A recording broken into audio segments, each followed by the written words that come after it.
So let's cultivate our motivation.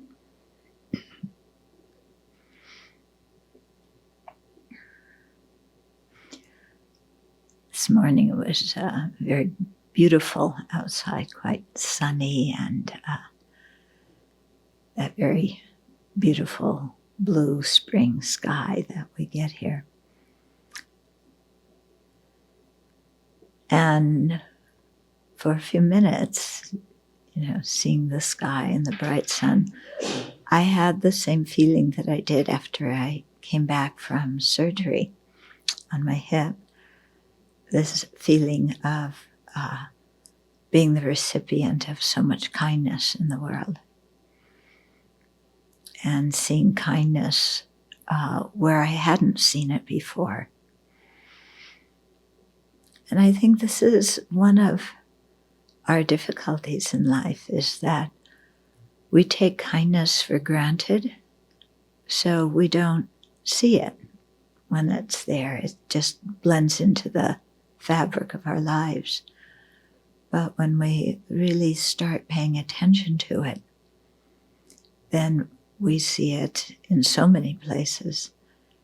And that awareness of the kindness of sentient beings, when we really have that awareness a lot, it completely changes our mood and our way of looking at life.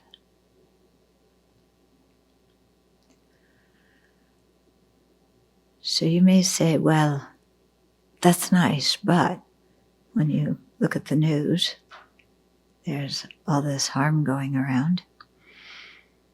And I remember when His Holiness spoke in Seattle, maybe 25, 30 years ago, and he was talking to the press during the public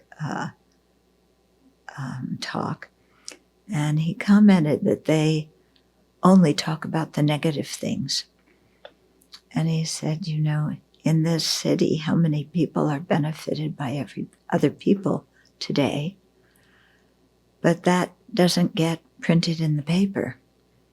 Teachers are teaching kids, parents are taking care of their families. Doctors and nurses are helping people. People in grocery stores are stocking the shelves. And he said, but we never print that in the paper. We only print what is unusual, which is the harm. So I've always wondered how the reporters at that talk took that, because harm sells more newspapers and gets more people to advertise online. And kindness we take for granted.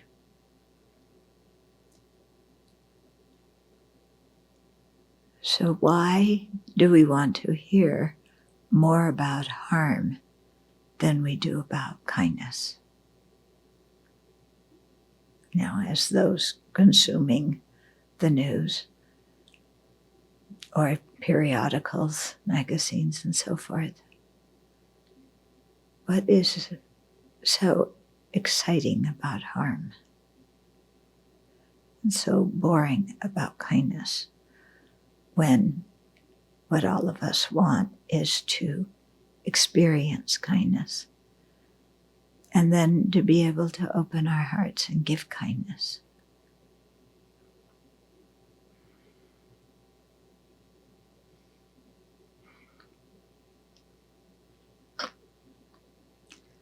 So try and keep your mindfulness of kindness very strong in your mind. Don't let the mind stray from that. And see how it affects you. And see how much easier it then becomes to generate bodhicitta, wanting to be of benefit to all these beings that have been kind to us, and wanting to benefit them not by just worldly, mundane kindness, but by being able to lead them on the path, which will really obliterate their misery. So generate that now.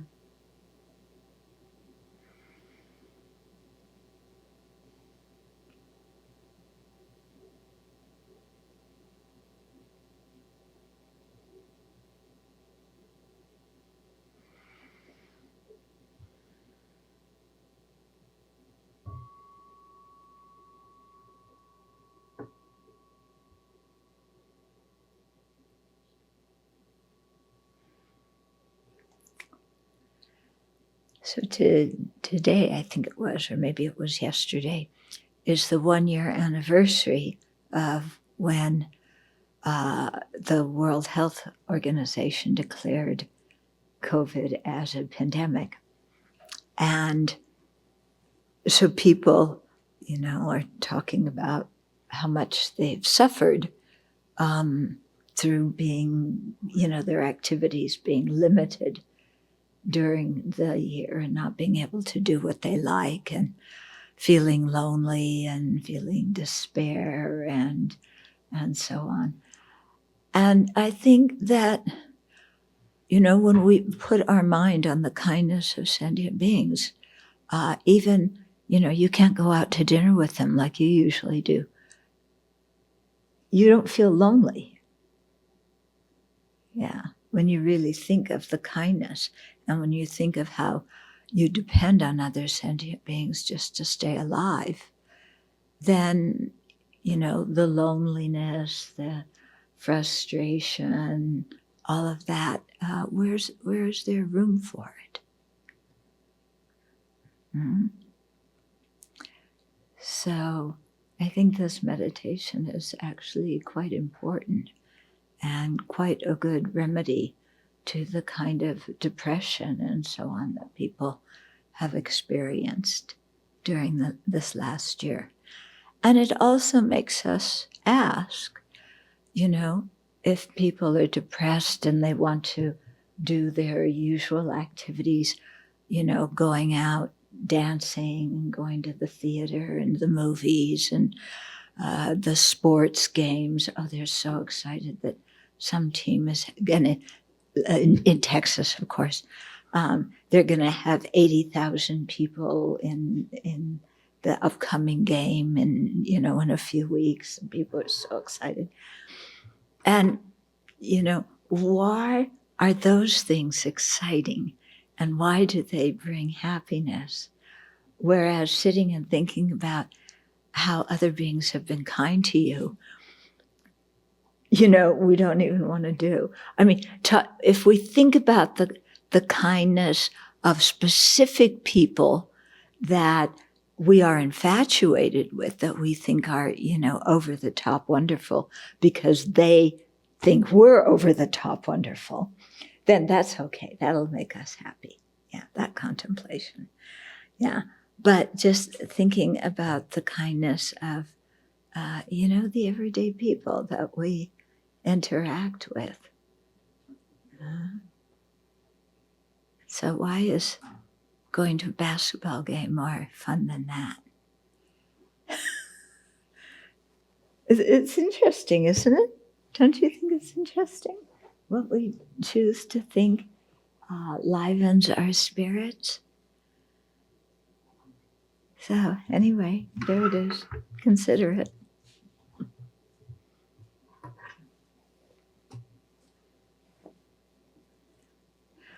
Okay. So we're still in the last chapter about karma, page 311.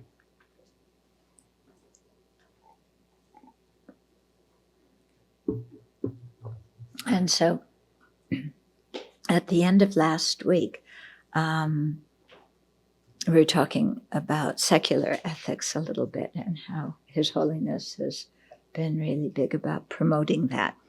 In other words, ethics that would apply for everybody, no matter what their religion is, and also for non-believers. Okay, so he's written a couple of books about that, and it's been quite important. And I think it's very helpful if people read that. Yeah, do people remember the names? Was it Ethics for a New Millennium? Yeah. And then Beyond Religion. Yeah. We'll start at the top of page 311. Needless to say, someone who gives a gift to bribe another person is not practicing generosity.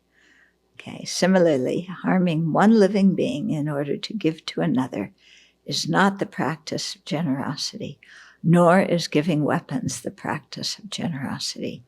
So that's what we closed with last time, saying that generosity isn't just a thing of giving something. There's all these, when we really get into it and study, there's, what is a proper thing to give? When is a proper time to give it? Who is it proper to give to? How is it proper to give? Okay? So it isn't just, here, take this. Yeah. But His Holiness talks about how generosity is something that is, all people respect generosity. All people like it. All people see that it's something good, because it really brings people together, and it shows us how much alike we are, that we use the same things. We all eat food and so on. Yeah. In the early years of the Communist Party in China, some of its members had a real sense of altruism and dedicated their entire lives to improving the welfare of the peasants and the poor. This was virtuous. And when His Holiness first went to Beijing in 1956, and that was the first time he met Mao, and he, heard all about communism and its ideals, he really liked it. It sounds so wonderful. And he was very impressed. Mm-hmm. So unfortunately, they were biased, and with hatred destroyed the lives and possessions of the educated and the wealthy. Okay, so here's the hang-up. Yeah, we may have a sense of altruism, but when it doesn't apply equally to everybody, then there's difficulties, because, you become biased, you hate, a certain group of people, you favor another group of people, and so you try and help the ones you like and harm the ones you don't like, and your feeling of altruism kind of disappears. Yeah, and that's kind of what happened with communism, both in Russia and in China. Yeah. I remember being in high school and there being a big debate, and I was on the side, kind of talking about the benefits of Chinese communism. And because in that time, we didn't, let's see, when was that? It was high school. So the Cultural Revolution had started, but we didn't have any news about it. Nobody knew what was going on in China then. And all we heard was, the beautiful things. So I remember advocating so much for that. And then, of course, years later, finding out what was going on in China with the Cultural Revolution, which was really, really horrible for people. These communist officials had two contradictory emotions: compassion for the poor and animosity towards the rich. Yeah, there's people in America today who feel that way. Yeah, just jealous of the rich, hating the rich, feeling, compassion for the poor. And then there's other people in America today who think the poor are lazy and just throw them away. And they think the rich are fantastic because they've been successful according to the American dream. So both parties are suffering from bias. So you can see why equanimity comes first, before either of the two methods for cultivating bodhicitta. Yeah, first is equanimity. Okay, these mutually opposed emotional states constitute two separate mental states. One motivates virtuous activities, the other non-virtuous actions. They create different karma depending on which mental state motivates someone to act at a particular time and what action they do. Such situations are not unique to communist officials. We see this happen quite often in our own lives as well. Yeah. So if you're a teacher, you may favor some students and not others. Okay, so some teachers favor the smart students, some teachers favor the slow learners. Yeah. Some teachers ignore the kids who act out. Some teachers pay more attention to the kids who act out. Yeah. So, but the thing is, and you may have to do that. Equanimity doesn't mean you treat everybody the same, but it does mean that in your heart you have equal care and concern for everybody. Okay, so we need to practice that with the 4 cats. Yeah. Do you have equanimity towards the 4 cats? No? No, there's ones that you like more, huh? And ones that you're a little bit hesitant about. Mm-hmm.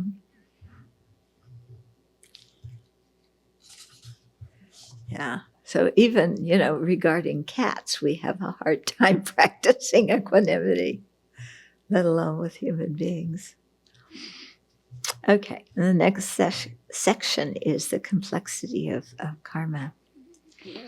All this talk about communism, I just want to make a comment here, is, now in the country, there's people who are saying, oh, this certain party, they're all socialists, and, the radical left socialists. And I'm very curious, to ask, first of all, what does radical mean? Yeah, what is radical left? And what does socialism mean to these people?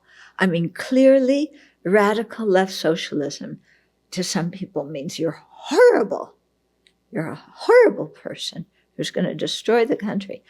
But I'm curious if they know what does radical mean? What does left mean to them? And what does socialists mean? Do they understand what socialism is? Yeah. So, it's interesting how, we always find names to call other people. So, what do the people call the right? Kind of the neo-Nazi, the far-right extremists. Yeah. Yeah. So what is far-right? Yeah. And what's an extremist? What makes somebody an extremist? And what's the difference between a far-right extremist and a radical left extremist? Yeah. This is quite interesting when you think about it. We so easily call people names and make up slogans for certain people. But if somebody asked us, what does that name actually mean? Yeah, can we say? Yeah. Okay, the complexities of karma. So some accounts of karmic events are puzzling. Yeah, so we hear lots of different stories about karma in the scriptures, okay? So for example, Shantideva relates the story of Shariputra relinquishing bodhicitta. Shariputra was a bodhisattva on the path of accumulation. Actually, in the Pali scriptures, he was an arhat. But in this story, he's still on the path of accumulation. So maybe it was before he became an arhat. But so he was a bodhisattva on the path of accumulation whose bodhicitta was not stable. Once another person returned Shariputra's generosity with ingratitude, provoking Shariputra to give up bodhicitta. So I can't remember if I'm mixing up stories here, but between Aryadeva and Aryadeva, they asked for his eye, right?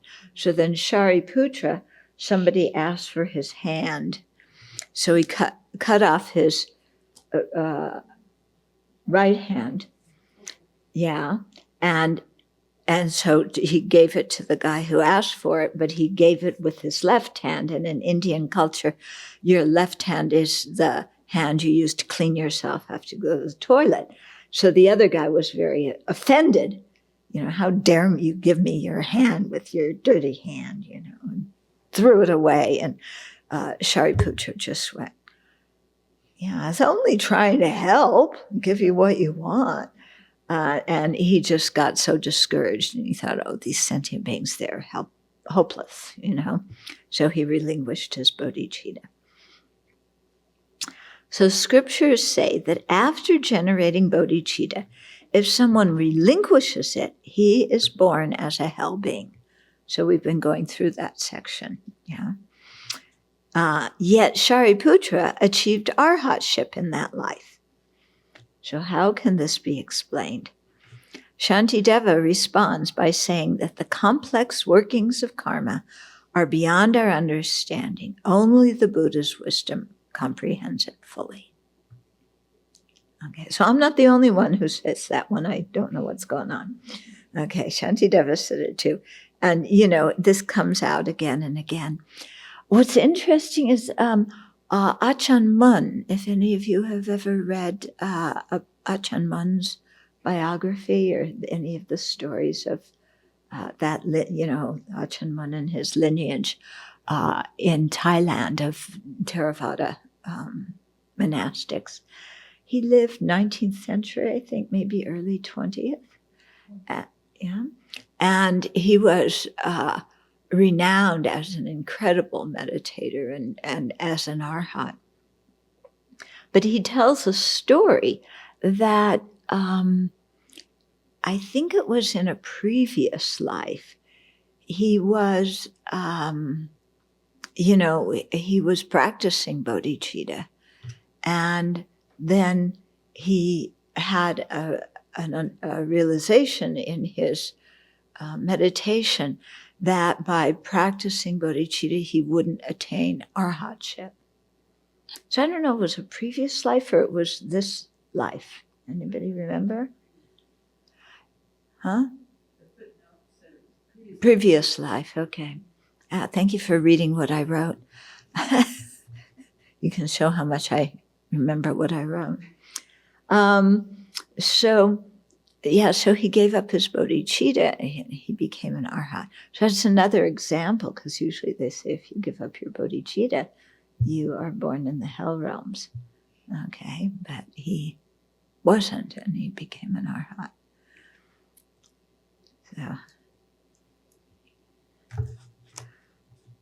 Okay. So these karmic things that are very difficult to explain. Another story says that Nagarjuna died from decapitation as a result of karma he created in a previous life when he accidentally cut off the head of an ant with a scythe. Okay, so in a previous life he was cutting grass. He didn't see the ant, but he actually cut off the head of the ant in a previous life, and that is supposedly how he died in his life as Nagarjuna, that he was decapitated. Okay, so explaining this, I asked His Holiness about this story. So this is what he said. explaining this a story in the context of the general Buddhist understanding of karma is difficult, considering that one sutra says that Nagarjuna was a highly realized bodhisattva. I think he was reputedly seventh Bhumi. Okay. So he was renowned as a great practitioner and a teacher of the Gya-samaja Tantra. And in Ocean of Reasoning, Tsongkhapa spoke of him having fully developed bodhicitta and the wisdom realizing emptiness. If such an outstanding person as Nagarjuna, with these magnificent qualities, was unable to achieve Buddhahood in a single lifetime, then the teaching in the Gya-samaja Tantra that awakening in a single lifetime is possible must be a fairy tale. Okay. In this light, we see that the story about him being decapitated because of having inadvertently killed an ant cannot be taken in a literal or ordinary way. Okay. So there's lots of stories like that really, if you just think about them, applying reasoning and so forth, you can't make a lot of sense out of them. The one that I think of especially is the one about the monastics who went to do puja at somebody's house, and it's customary that you offer them food when they do puja. But the owner of the house who had requested the puja had sold some scriptures, and he used the money from selling the scriptures to buy the food that he fed to the monks. Of course, the monks knew nothing about this, but because they ate the food that was, bought by polluted money, wrong livelihood, then they got sick. So that story's always puzzled me. They got violently ill after eating that lunch. And, it doesn't, because they didn't know that the money came from selling scriptures. I can understand why, doing a business, selling Dharma things with a mind that just wants to make a profit, that's not so good. You're selling Dharma things like you're selling used cars just to get some money. But why would it make people who didn't even know where the money came from, and they didn't eat the money, they ate the food that was bought by the money, why would it make them sick? And, and then why do teachers nowadays have their students set up Dharma publishing companies and they get paid from the company that's selling the Dharma books? So this is karma that is beyond my comprehension. Okay, it's the only thing I can say about it. The story is very, very puzzling to me. Cannot be taken in a literal or ordinary way. So something else must have been a factor in all of this. In the Sublime Continuum, Maitreya said that the Buddha, while not wavering from absorption in emptiness, appears in diverse emanations. From this perspective, Shakyamuni Buddha was an emanation body. Emanation bodies come from the enjoyment body, and this in turn is a manifestation of the truth body. So the emanation body is the bodies of it's actually the person who has a body that appears to ordinary living beings that ordinary living beings can relate to, like Shakyamuni Buddha. The enjoyment body, or sometimes called the resource body, is the aspect that the Buddha appears in to teach Arya Bodhisattvas in the Pure Land. Okay, so that's a closed teaching. Yeah. And then the truth body has two parts. One is the wisdom of the Buddha, and the other is the emptiness of the mind and the true cessation of a Buddha's mind. Okay, so His Holiness is starting off. You have, somebody like Guru Shakyamuni Buddha, who's an emanation body, who came from the enjoyment body, and those two, they're called bodies. It doesn't refer to this body. It refers to like a corpus or a body of knowledge. Both the emanation body and the enjoyment bodies are actually people. They're persons. Okay. But both of them come from the truth body, from the Dharmakaya. Okay. So therefore, so His Holiness is saying, therefore, the Buddha was awakened before he appeared in our world in the form of the prince from Kapilavastu. All the activities and events in his life were in fact demonstrations done intentionally to teach us. From this perspective, it could be that Nagarjuna was already a Buddha, and the story of his death was a demonstration done to teach us. What could it have been teaching us? That karma is very sensitive. And, be very careful about small actions. Don't just kind of ignore them. Okay, the law of, so from that perspective, they appear in different ways, and we may not understand their actions, but they're for the benefit of somebody. It may not be us, but somebody who is knowing about that. So the law of karma and its effects is very subtle, and its intricacies are beyond our understanding. Only an omniscient Buddha is able to know these fully. Since the Buddha is not present here and now, we cannot ask him for clarification regarding the subtle aspects of karma. Okay, it'd be nice to ask him that question, yeah? See what he says. So Buddhaghosa, who was the very well-known Pali scholar and practitioner, lived in 5th century. He said, the succession of karma and its result is clear in its true nature, only to the Buddha's knowledge of karma and its result, which knowledge is not shared by disciples.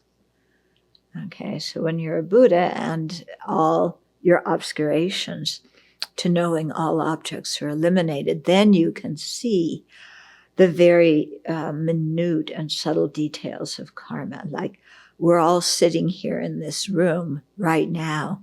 So what did we do as individuals? What did we do as a group so that we're all sitting here right now? And why is it that somebody who would usually be sitting here with us is not here? They created some different karma. So exactly, what we did, what they did, all these kinds of things are the subtle intricacies of karma that only a Buddha can know. And Vasubandhu agrees with what Buddhaghosa said. So he said, nobody but the Buddha understands in its entirety karma, its infusion, its activity, and the fruit that is obtained. So infusion, how it is planted on the mind stream. So we say, the karmic seed, the karmic potential was infused in the mind. There's a seed on the mind, and we go, what does that mean? Yeah, because as soon as we hear seed, we think of something physical, as if the karmic action has now transformed into something like an acorn or maybe a sesame seed. Maybe they've got to be small seeds because we have so many of them and they all got to fit in the mind stream. And we hear words like this and we concretize them, and then we don't know, how does that work? When discussing karma and how it ripens and the number of complications, when discussing karma and how it ripens, the number of complications is enormous. Unfortunately, my head is too small for this vast expanse of knowledge. Now I see the truth in Milarepa's statement.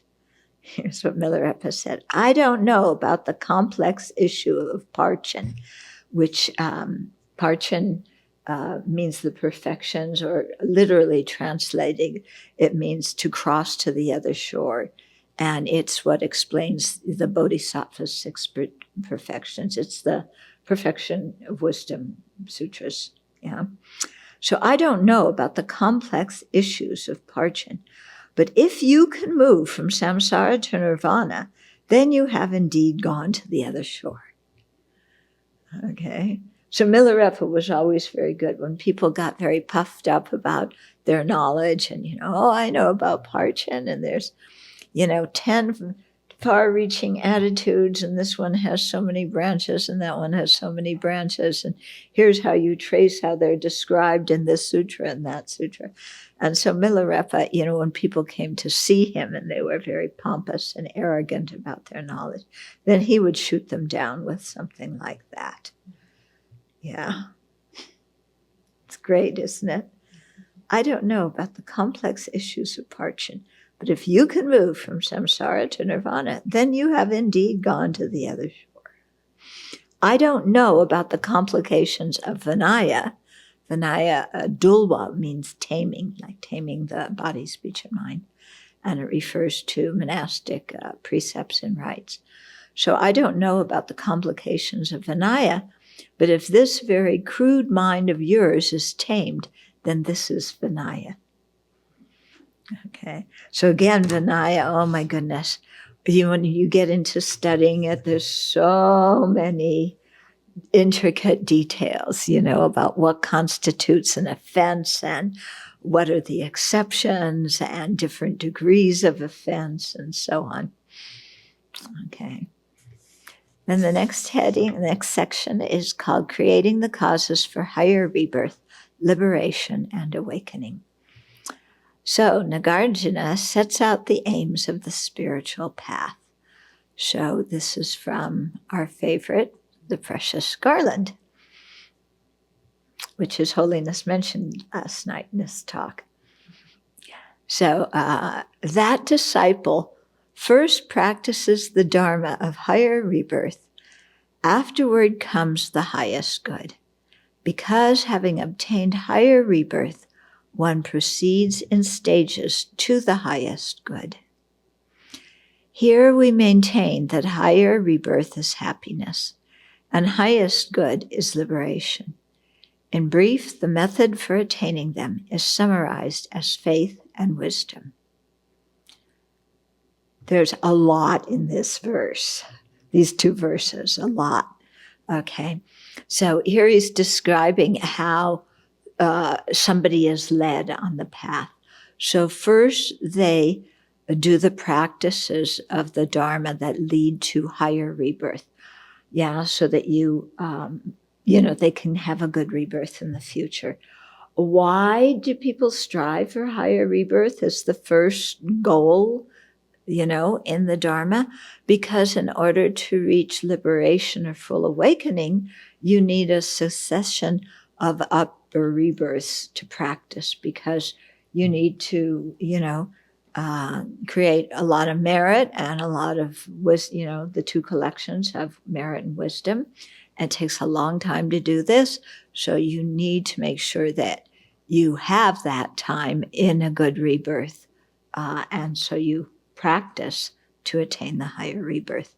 And the chief cause for the higher rebirth, is ethical conduct.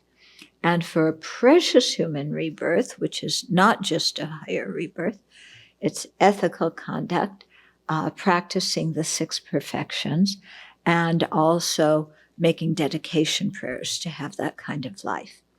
Okay, so that after someone kind of practices those things, then they've learned about the highest good beforehand, but now they really try and emphasize the highest good in their own practice. Okay, so the highest good refers to liberation and full awakening. Okay, and why do you do it in that order? Because having obtained the higher rebirth, then the next thing you go on to is more difficult, and so that's the highest good, and you do what's easy first. Okay, so then in the second verse here, he's defining, so higher rebirth is happiness, means having a fortunate rebirth, and highest good is liberation and also full awakening. Okay, and then the method for attaining them is summarized as faith and wisdom. So how do you gain an upper rebirth? Faith. How do you gain liberation? Wisdom. You're going to say, but generating faith, the kind of faith His Holiness wants us to have, that's hard. Yeah, he tells us not to have blind faith. Yeah, he tells us to question things. So, why is it in that order? Because here faith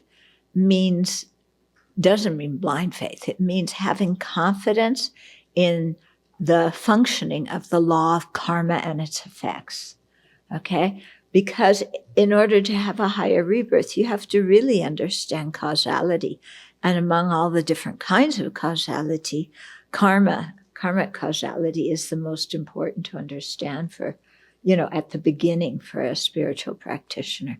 Because if we understand karmic causality, then we can abandon the negativity that throws us to the lower realms and practice the virtue that leads to a good rebirth. Okay? And then wisdom is the main thing for attaining liberation and awakening. It isn't the only thing, okay?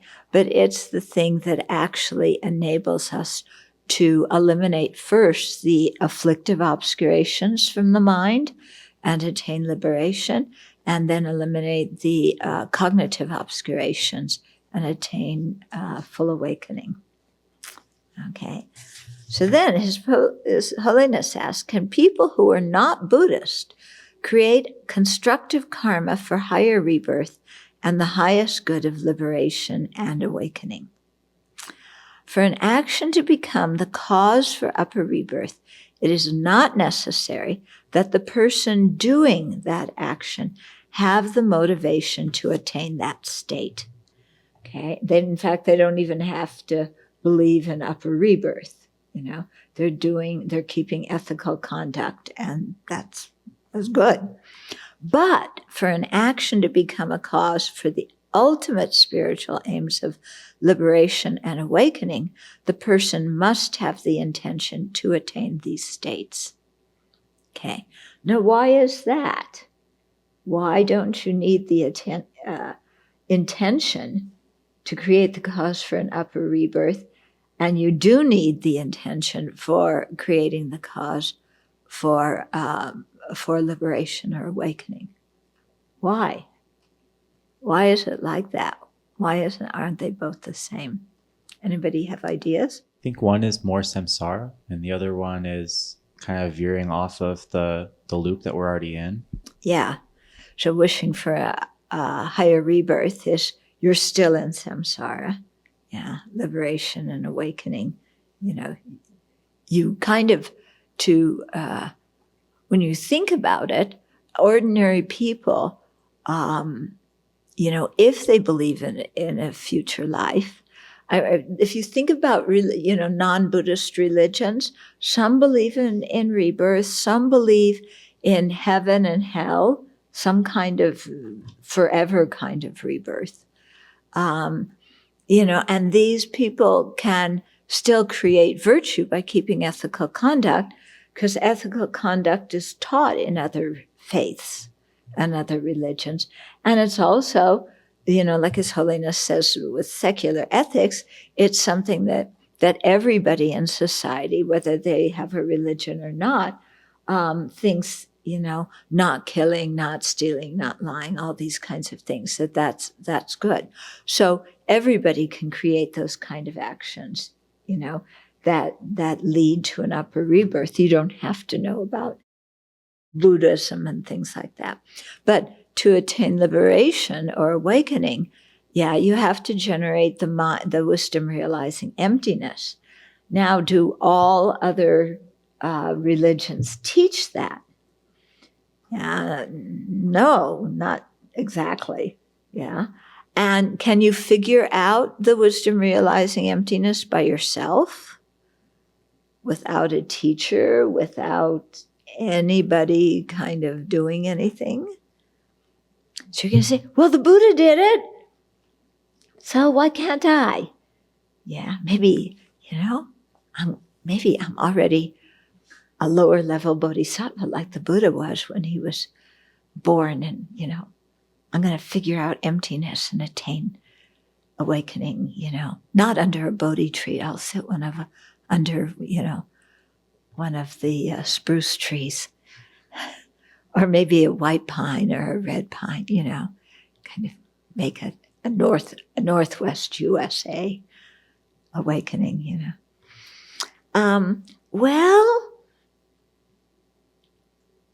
emptiness isn't something that ordinary people, that would just pop into somebody's mind that they would figure out. Yeah. In fact, our minds have a lot of resistance towards learning about emptiness. Yeah.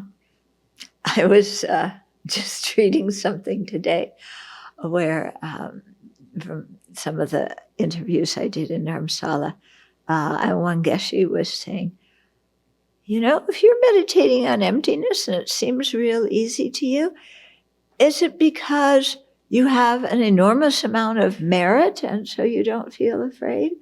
Or is it because you haven't identified the object of negation correctly? Yeah. So realizing emptiness is a bit harder. We need teachers. And so this is one of the reasons why we say that the Buddha already was awakened when he was born in this life, because he attained awakening in a previous life. Okay, so somebody must have the intention to attain liberation and awakening in order to attain it. Chandrakirti says that ethical conduct is a cause for higher rebirth, liberation, and full awakening. Okay, so if you don't know what to practice, but you want all those results, start with ethical conduct. It works for all of them. Okay.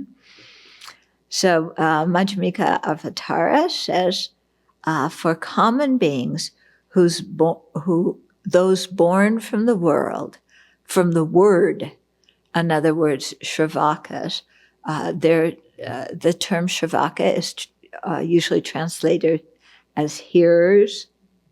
So born from the word, because they hear the Buddha's teachings in words and then they teach it to other people.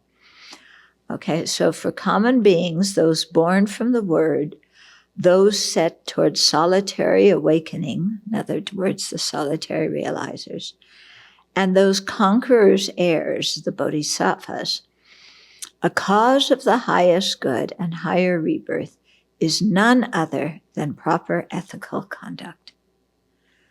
Yeah, so sometimes you meet people who are practicing Dharma who poo-poo ethical conduct and just say, that's like Sunday school, and, just be a good person, But of course, be a good person means, do what you want to get what you want. Okay. Tsongkhapa comments in Illuminating the Thought, a commentary to Chandrakirti's supplement, that this does not exclude other virtuous actions from being causes of higher rebirth and highest good. Okay. Because somebody might think, Chandrakirti said the cause of highest good and higher rebirth is none other than proper ethical conduct, they may say, oh, well, all we need is ethical conduct. Yeah. And so Tsongkhapa clarified, no, that's not all you need. Okay. So you need renunciation, you need the aspiration for liberation, you need to collect all sorts of other virtue and so on. Okay. So here's what Tsongkhapa said.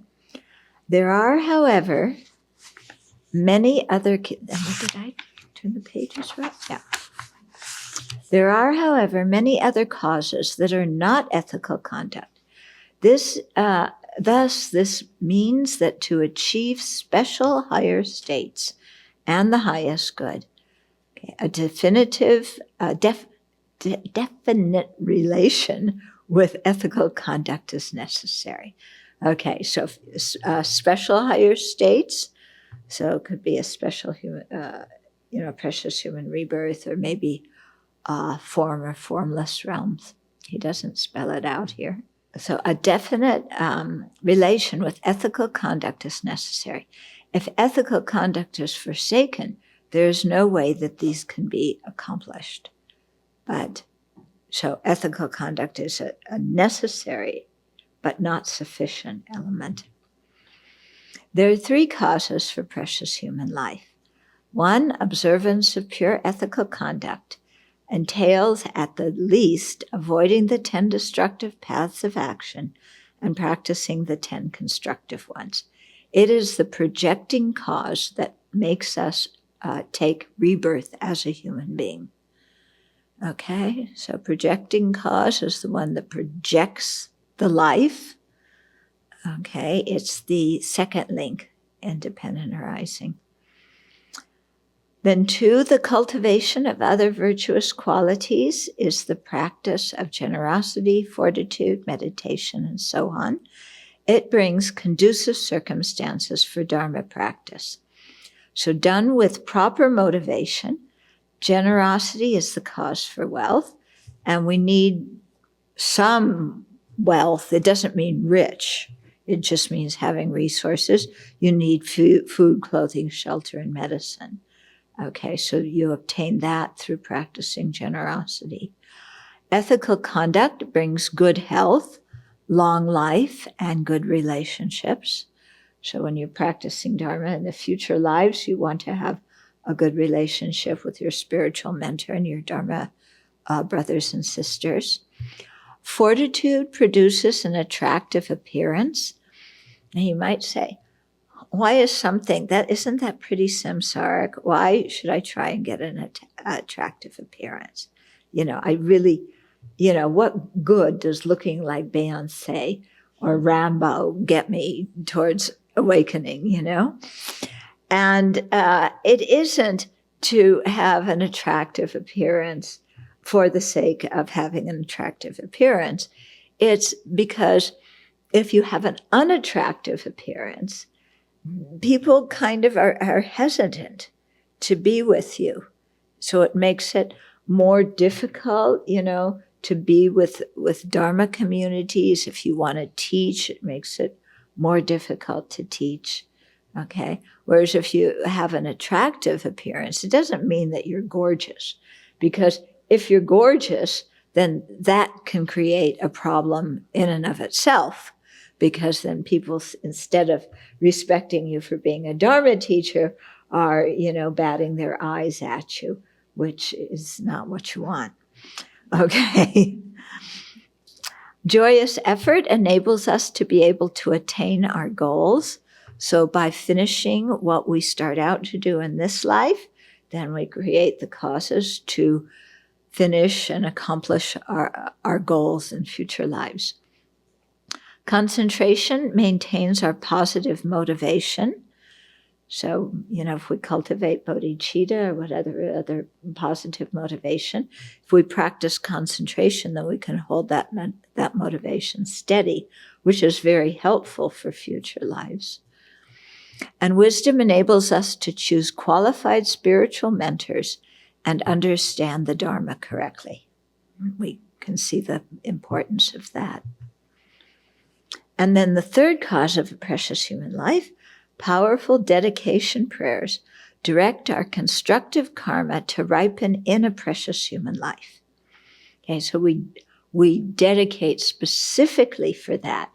That doesn't mean we don't dedicate for liberation and awakening. We do, but we make sure if you dedicate for the higher aims, you automatically get a precious human life, okay? But it's still good to dedicate for precious human life, because you need to plant it in your own mind stream so that at the time of death, this is what you're generate an aspiration for. Yeah.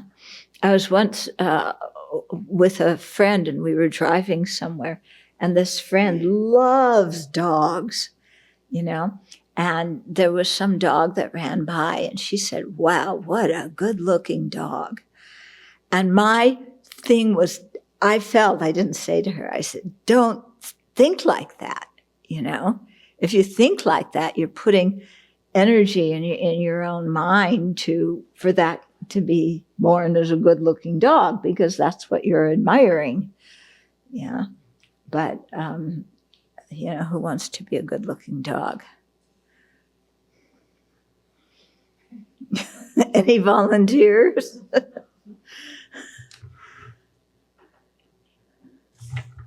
Okay. So having these good circumstances in future lives will enable us to continue on the path to awakening with ease. Planting the karmic seeds to have them is done in this life. So that's why it's important to practice now. My family raised cattle and butchered, so is their karma really negative? To be a butcher, to raise cows and then butcher them, yeah, it creates a lot of negative karma. But the one good quality of negative karma is it can be purified. Yeah. If Shakyamuni Buddha did not attain awakening in that life, is there a story of the person in his mind stream who became Buddha in that particular life? I didn't understand the question. If Shakyamuni Buddha didn't obtain enlightenment in this life, is there the story of who he was in the previous life? Yeah, there's stories about it. Yeah. Yeah, I can't remember all of them. But there are definitely stories about who he was. And there's stories about when he attained bodhicitta.